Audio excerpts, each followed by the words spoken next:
Una semana más, mi persona, corazón, pensamiento y oraciones son y están por los habitantes de Ucrania y por la familia de los fallecidos entre el ejército ruso.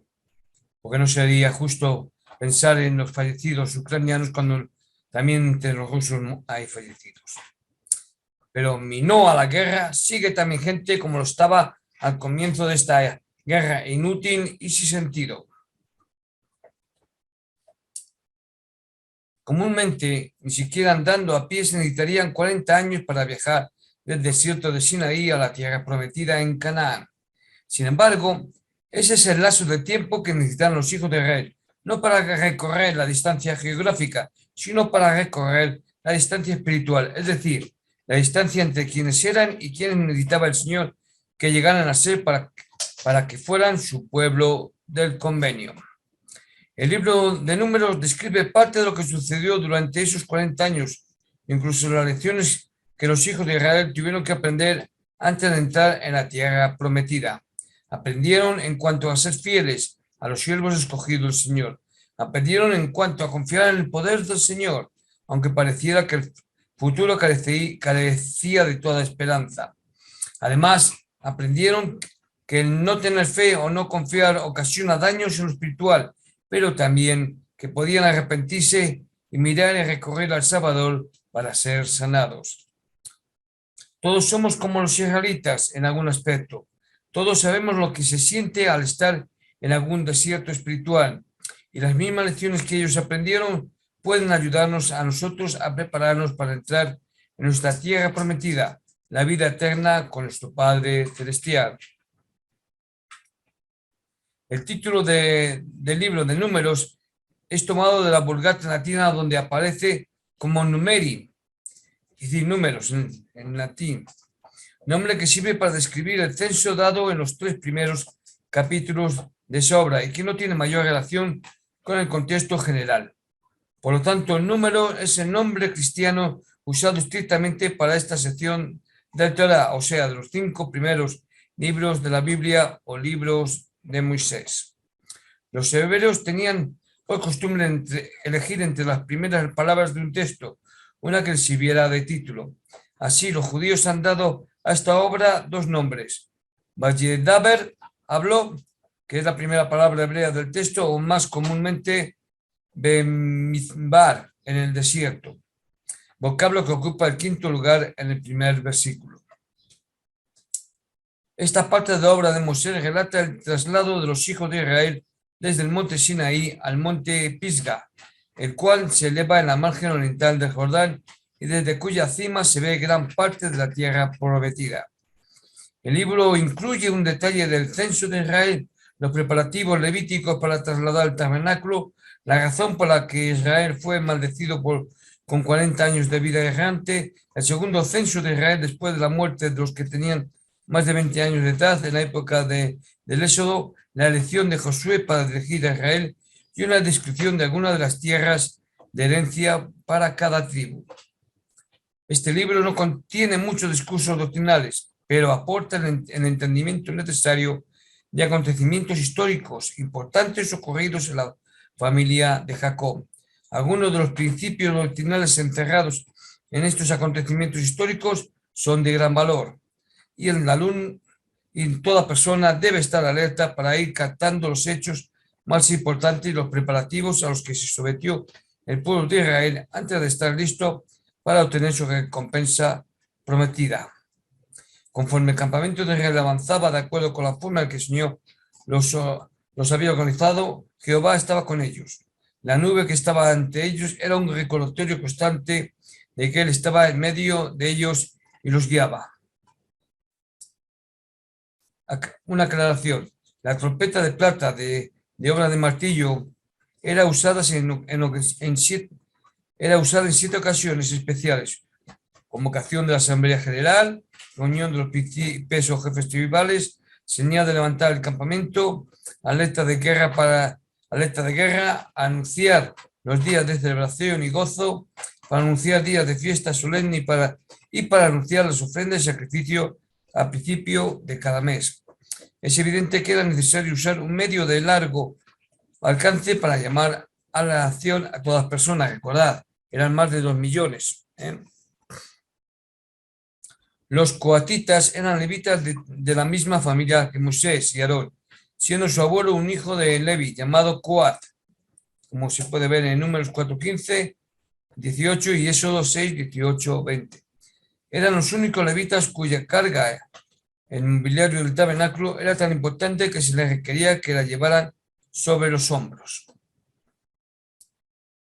¿Quién era Jobab y qué quiso decir Moisés al decirle: no serás en lugar de ojos? Ragel es otra forma del nombre de Reuel y era la misma persona que conocemos como Jetro, suegro de Moisés. Jobab, cuñado de Moisés, fue persuadido, aunque al principio se mostró renuente, a acompañar a Israel y a ser para los israelitas en lugar de ojos, o sea, para servirles como guía. Aunque Jehová daba las instrucciones generales, Jobab conocía la zona y podía ayudar a ubicar sendas determinadas, lugares para acampar, etc.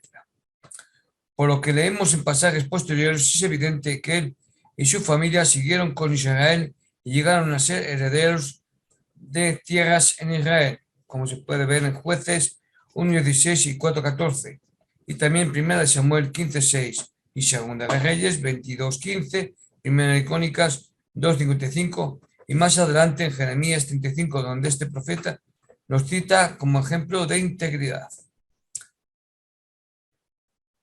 Números 11, versículos 16 al 17 y 24-29. ¿Cuál fue el don especial que recibieron los 70 varones de los ancianos? Buena pregunta. Sí, señor. En respuesta a la solicitud de ayuda que hizo Moisés, 70 hombres fueron escogidos e investidos con el espíritu que estaba en él, es decir, Moisés. Esto significa que fueron investidos con parte de la misma autoridad y dones espirituales que él poseía para que ellos también pudieran profetizar. Cuando algunos del pueblo objetaron que 2 de aquellos hombres profetizaban sin haber estado en la ceremonia en la cual les fueron dados aquellos dones, Moisés dijo: ojalá todo el pueblo de Jehová fuese profeta y que Jehová pusiera su espíritu sobre ellos. Notemos que vivimos en una dispensación en la que todos los miembros de la congregación del Señor pueden tener el don de la profecía y otros dones, en virtud del hecho de que todos los que bautizaban reciben el don del Espíritu Santo. Probablemente algunos de nosotros no lo ejercemos. En cuanto a tales dones espirituales, en la época de Pablo, como se puede ver, 1 Corintios 12, 4-10. En este pasaje encontramos otra evidencia de la grandeza de Moisés. Algunos líderes se sentirían amenazados si sus subordinados dieran muestra de poseer dones y habilidades similares a las propias, porque su posición y puesto se podían ver en peligro. No fue así con Moisés. En respuesta a la queja de Josué, Moisés preguntó: ¿tienes tú celos por mí?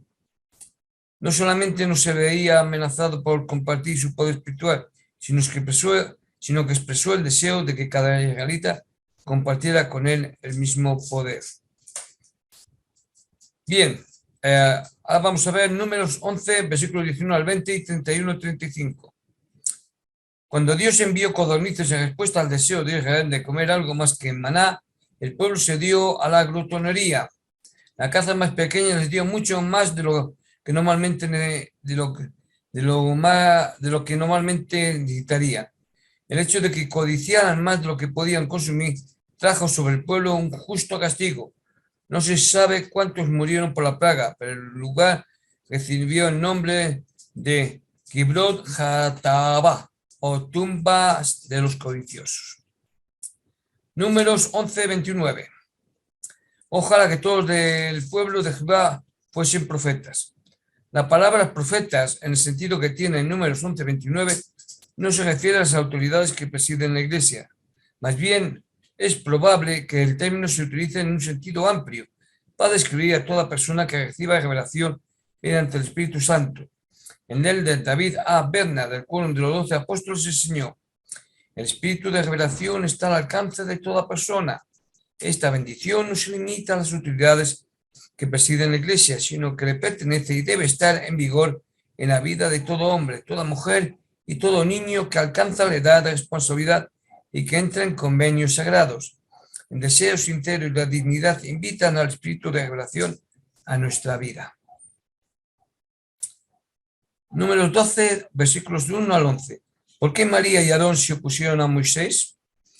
De acuerdo con el historiador Josefo, cuando Moisés era general del ejército egipcio, en el ataque contra los etíopes, se casó con un etíope a modo de alianza política para dar fin a la guerra. Esto está en Flavio Josefo, Antigüedad de los Judíos, en el libro 2, capítulo 10, párrafo 1. La razón del disgusto de María y Aarón fue que los etíopes eran descendientes de Cus y no israelitas. Sin embargo, la verdadera razón parece haber sido los celos motivados por la posición de Moisés como el líder espiritual y profeta de Israel.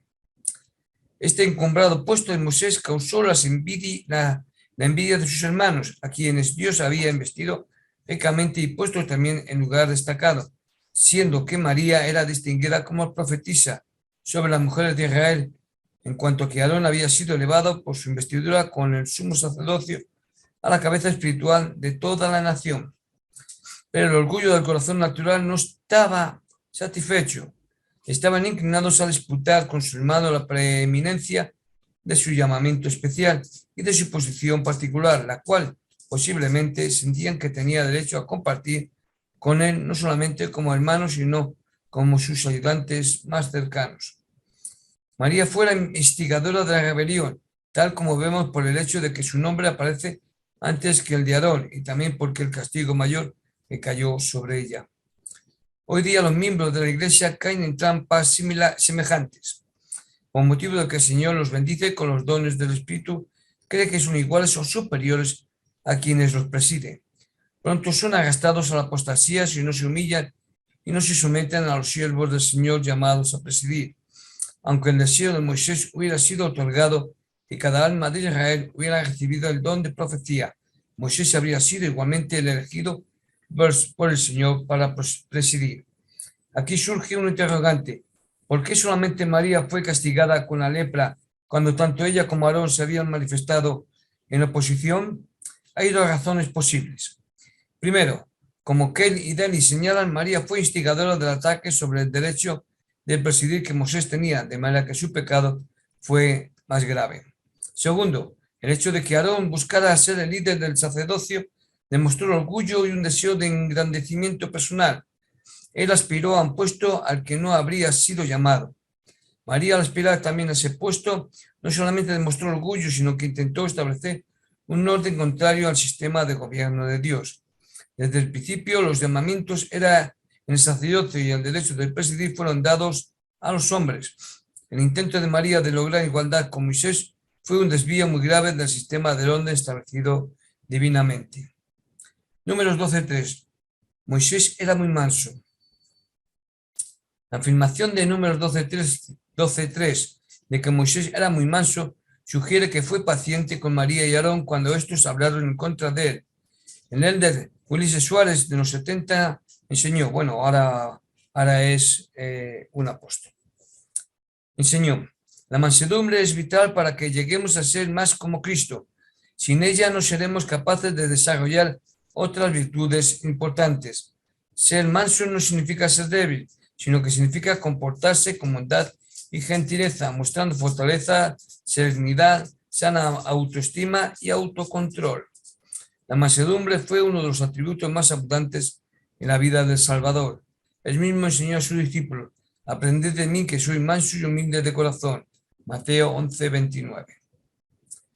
Comentario.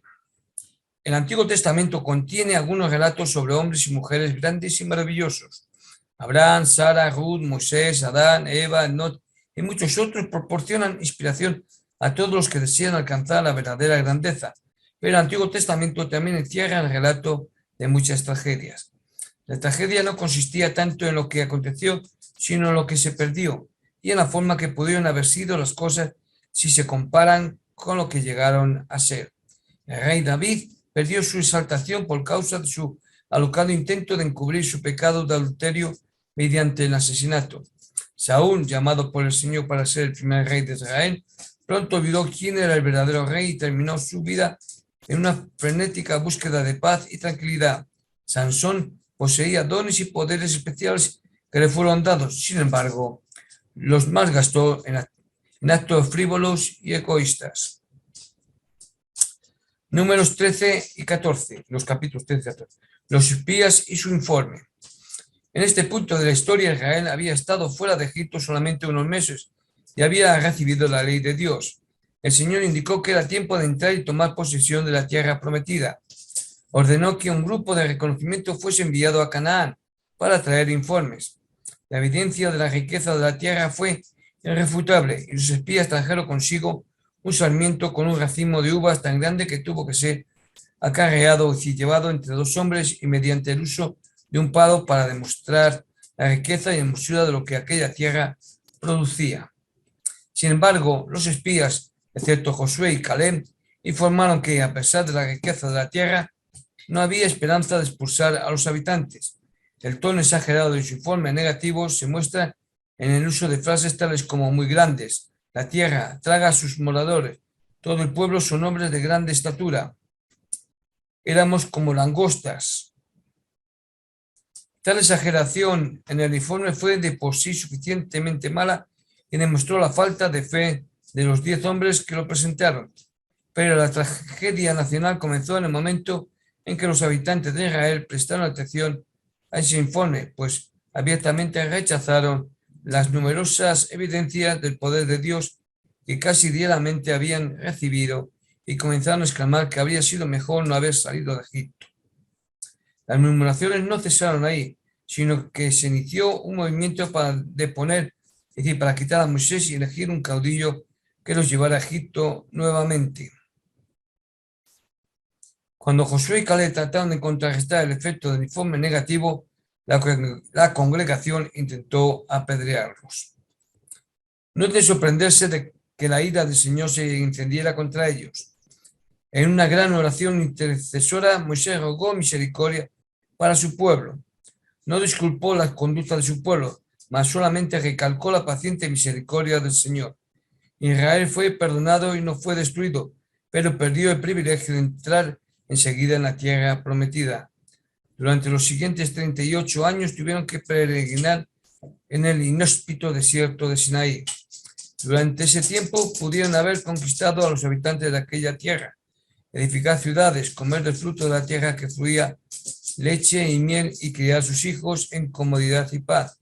Pero no quisieron hacerlo, de manera que todos los que tenían más de 20 años de edad y que habían repudiado el poder del Señor, excepto Josué y Caleb, tuvieron que morir en el desierto. Números 14-24. Caleb me ha seguido fielmente. El presidente Spencer W. Kimball dijo lo siguiente sobre la fidelidad de Caleb. Del ejemplo de Caleb aprendemos importantes lecciones. Así como él tuvo que luchar para poder reclamar su herencia y permaneció firme y fiel para obtenerla, también nosotros debemos recordar que, aunque el Señor nos ha prometido un lugar en su reino, debemos luchar constante y fielmente para ser dignos de recibirlo.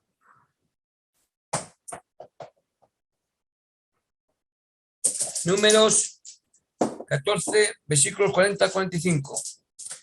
¿Puede Israel prevalecer sin el Señor? Moisés nos dice que una vez que comunicó a Israel todas las palabras del Señor, el pueblo se enlutó mucho. Sin embargo, su duelo no fue producto del verdadero arrepentimiento, tal como lo muestran los acontecimientos posteriores. Como niños inmaduros que no son capaces de comprender el objetivo de un castigo impuesto por los padres, Israel repentinamente decidió que iría contra los cananeos porque habían pecado. Pero Moisés indicó que eran demasiado tarde. Moisés indicó que era demasiado tarde. El Señor había retirado el mandamiento de entrar a tomar posesión de la tierra y, por lo tanto, si iban, irían sin que su poder los acompañara. Luego se produjo la segunda fase de la tragedia. Los israelitas acababan de perder el derecho de entrar en la tierra prometida porque habían rehusado seguir al Señor. Entonces, en un intento de mostrar cuán arrepentidos estaban, rehusaron seguir al Señor. En un resumen lleno de pesar, Moisés sencillamente nos dice: y descendieron el amalecita y el cananeo que habitaban en aquel monte y los hirieron y los derrotaron. Números 20, versículos 2 al 13. ¿Por qué no se permitió a Moisés entrar en la tierra santa? La rebelión no era desconocida entre los hijos de Israel durante su permanencia en el desierto. La rebelión descrita en estos versículos, sin embargo, fue especialmente grave porque aparentemente hizo que Moisés, el profeta de Dios, momentáneamente olvidara lo que el Señor le había mandado hacer. El Señor había dicho que proveyese de agua al pueblo que murmuraba, pero que lo hicieran en una forma especial. Señalando cierta roca, el Señor le dijo a Moisés: hablad a la peña a vista de ellos, de Israel, y ella dará su agua. Pero Moisés estaba cansado y enojado con Israel. Oíd ahora, rebeldes, dijo: ¿os hemos de hacer salir agua de esta peña? Luego, en lugar de hablar a la roca como Dios ordenó, Moisés golpeó la peña con su vara 2 veces y salió agua abundante. El Señor entonces reprendió a Moisés y a Aarón por no haberlos santificado ante el pueblo y les dijo que ninguno de ellos tendría permiso de introducir a Israel en la tierra prometida. No solamente habían desobedecido las instrucciones del Señor, sino que por el uso del verbo en la primera persona del plural dieron a entender que ellos fueron los que proporcionaron el agua. Este incidente, tomado junto con otros pasajes, crea cierto número de interrogantes. ¿Pecó realmente Moisés contra el Señor? ¿Fue esa la razón por la que Moisés no tuvo permiso de entrar en la tierra prometida? ¿Se adjudicó realmente la gloria a sí mismo o solamente estaba enojado por la falta de fe demostrada por los hijos de Israel? ¿Fue este único error suficiente como para borrar años de gran fe, obediencia y devoción? Por lo menos otros 2 pasajes del Antiguo Testamento indican que Moisés pecó al golpear la roca en Meribá. Otros pasajes, sin embargo, nos aclaran el asunto. Deuteronomio 3:26 y 4:21 muestran que el Señor dijo a Moisés que la razón por la que no pudo entrar en la tierra prometida fue que él, el Señor, estaba enojado con Moisés por causa de los hijos de Israel. Esta declaración podría implicar que había otras razones, aparte del error de Moisés, para justificar la prohibición, y otros 2 acontecimientos respaldan esta suposición. Primero, Moisés y el sacerdocio mayor fueron quitados de Israel por causa de la iniquidad del pueblo, no de Moisés. Lo tiene en su camino 84, 23, 25. Pero, segundo, Moisés fue trasladado cuando finalizó su ministerio terrenal, Alma 45, 19. En otras palabras, Moisés tuvo el privilegio de entrar en una tierra prometida mucho más grandiosa que la tierra de Canaán. Él había terminado su llamamiento en la mortalidad y un nuevo líder sería el que habría de llevar a Israel a la tierra prometida, decía Josué. Y Moisés fue trasladado, lo que indica que no recibió un castigo de Dios, sino un galardón especial. Números 20:12. Los errores que cometen los miembros y los líderes de la iglesia. El presidente Dieter F. Udo, de la primera presidencia, enseñó: ha habido veces en que los miembros o líderes de la iglesia simplemente han cometido errores. Puede que se haya dicho o hecho cosas que no estaban en armonía con nuestros valores, principios o doctrina. Supongo que la iglesia solo sería perfecta si la administraran seres perfectos. Dios es perfecto y su doctrina es pura, pero Él obra por medio de nosotros, sus hijos imperfectos, y la gente imperfecta comete errores. Es triste que algunos hayan tropezado debido a los errores cometidos por los hombres, pero, a pesar de ello, la verdad eterna del Evangelio restaurado que se encuentra en la Iglesia de Jesucristo de los Santos Últimos Días no ha sido manchada, menoscabada ni destruida. Aunque la Iglesia la dirigen personas imperfectas que pueden cometer errores, el profeta del Señor jamás nos hará descarriar. El presidente Widow Woodruff explicó: el Señor jamás permitirá que os desvíe yo ni ningún otro hombre que funcione como presidente de esta iglesia. No es parte del programa, no existe la mente de Dios. Números 20:14. Moisés se refirió a su pueblo como hermano de Israel, a dirigirse al rey de los edomitas, porque estos eran descendientes directos de Edom, o Esaú, hermano de Jacob o Israel, del cual descendían los israelitas. Había un parentesco de sangre entre las dos naciones. Lo que Moisés dijo implica que el rey de los edomitas estaba bien al tanto de dicho parentesco. Sin embargo, rehusó dejar pasar por sus tierras a los israelitas. Entre la rebelión de Coré y la solicitud de paso a través de la tierra de Edom habían transcurrido 38 años. Por razones que desconocemos hasta ahora, Moisés no describió en este registro lo acontecido en esos años. Número 20 y 17. ¿A qué se refiere el camino real? El camino real era el camino público que probablemente fue hecho con fondos del Estado y era mantenido para que el rey y sus ejércitos se trasladaran por él.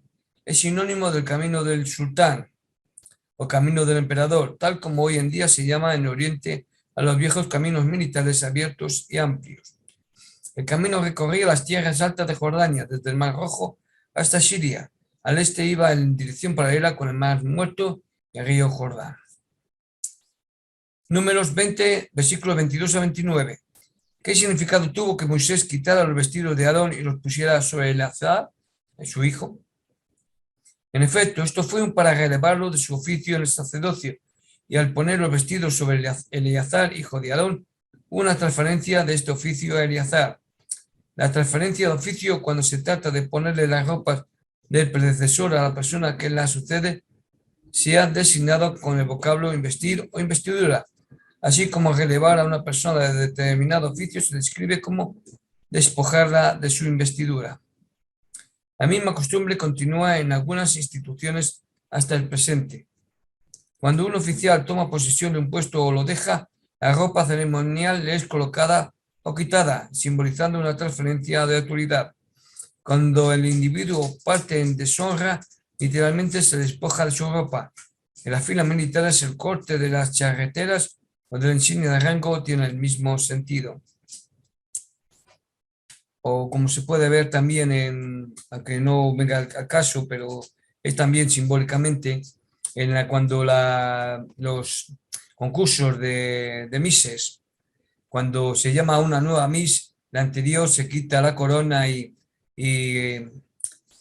la banda y se la pone al nuevo. En algunas alcaldías, antiguamente se hacía también, cuando había un nuevo alcalde, el anterior se quitaba el bastón de mando, se lo pasaba al nuevo alcalde y también la banda suya pasaba al nuevo. Aarón, sin embargo, no se retiraba en deshonra o ignominia. Su muerte era inminente y era la época indicada para líderes más jóvenes. La línea sucesoria es así. Números, capítulos 22 a 24. La historia de Balaam. Una vez que los dos poderosos reyes de los amorreos fueron vencidos por la fuerza irresistible de Israel, los moabitas con sus aliados, los madianitas, se llenaron tan al alma que Balaam, su rey, buscó ayuda. No fue en su propio Dios, Baal, que se había probado impotente contra Israel durante el conflicto amorreo, donde buscó poder. En cambio, decidió recurrir al propio Dios de Israel, cuyo poder se había manifestado tan maravillosamente. Con este fin envió una delegación con presentes a Balaam de Petor, un reconocido pronosticador de la alta Mesopotamia, quien aparentemente tenía la reputación de ser capaz de bendecir y maldecir con gran eficacia. Es difícil establecer por los registros si Balaam era un profeta de Dios con los poderes del sacerdocio o no. Vivía en una zona conocida como Aram, probablemente llamada así en memoria del hijo de Kemuel y nieto de Nacor, primo de Abraham. Harán, lugar donde Abraham se estableció al salir de Ur, era el lugar de la adoración de Jehová y también lo era Aram. Por lo tanto, Balaam pudo haber sido uno de los pocos poseedores del sacerdocio esparcidos que, como Jetro, ejercían su poder. Lo que leemos en la Biblia nos hace pensar que tenía un conocimiento verdadero de Dios y que era susceptible a la revelación de él. Sin importar su origen, el Señor levanta hombres inspirados para todas las naciones. Alma 29:8.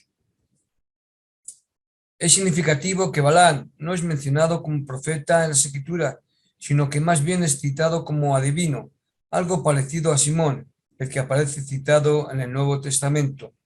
Josué 13:22, Hechos 8:9 a 24. Aunque reconocía a Jehová y profesaba depender de él, Balaam se mostró inclinado a ir contra el consejo del Señor y acompañar a los hombres de Balac. Para asegurar su reacción ante la voluntad de Dios, el Señor envió un ángel para amenazarlo de muerte si maldecía a Israel. Uno de los hechos sobresalientes en cuanto a la bendición que Balaam dio a Israel es la promesa mesiánica de Cristo. La represión recibida por Balaam a través de la boca de un animal, obrada por el Espíritu de Dios, es un suceso singular en la historia. Es inútil especular en cuanto a cómo sucedió. Lo cierto es que la bestia habló de una forma incomprensible para Balaam. Otros pasajes indican que cuando los animales estén llenos del Espíritu Divino y celestializados, podrán expresarse en formas que el presente les son, en el que hoy día en el presente les negaron. Apocalipsis 4:6, 9 y Doctrinas y Convenios 77, 2:4. Balaam no parece haberse sorprendido por este fenómeno, circunstancia que ha llevado a algunos a sugerir que la mente de Balaam estaba alterada por causa de su intento de servir a Dios y a la riqueza al mismo tiempo. De haber sido más sensato, la conducta poco usual de su cabalgadura, siempre obediente, le había hecho mirar a su alrededor hasta descubrir la causa. Así tal vez habría descubierto la presencia del ángel. El incidente fue suficiente para llevar a cabo los fines del Señor. Balaam supo que lo que desagradaba a Dios no era el viaje en sí, sino los sentimientos o intenciones que él abrigaba. Todo el incidente parece haber ocurrido para despertar su conciencia y equilibrar su mente a fin de poder hablar solamente la palabra de Dios. Luego el registro describe las fornicaciones de Israel cometidas con las hijas de Moab. Esto es, Israel se unió a las mujeres de Moab en la adoración de Baal-peor, dios de la fertilidad, incluyendo sacrificios al ídolo y participando de inmoralidad sexual. Lo que no se menciona aquí, pero es explicado posteriormente, es que Balaam aconsejó de esto a los moabitas. Evidentemente, al ver que no podía obtener la recompensa de Balac, maldiciendo directamente a Israel, le dijo a Balac que Dios solamente bendeciría a Israel si este pueblo le era obediente y que si los moabitas lograban seducir a Israel hacia la adoración de ídolos, el pueblo del Señor perdería el poder de Dios.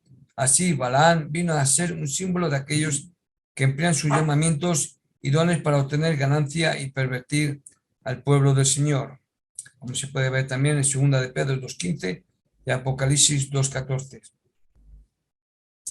Pero ¿quién era Balaam? El de Bruce McConkie, del coro de los 12 apóstoles, comentó acerca del relato de Balaam en el artículo La historia de la locura de un profeta, en la Liona de octubre de 1979, las páginas 32 a 36.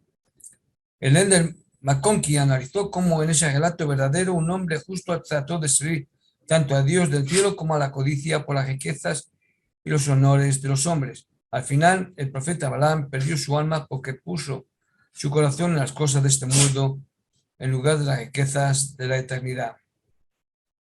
La estrella de Jacob, que se menciona en Números 24 y 17. En el de Bruce R. McConkie, del coro de los 12 apóstoles, explicó la importancia de que el Salvador sea la estrella de Jacob.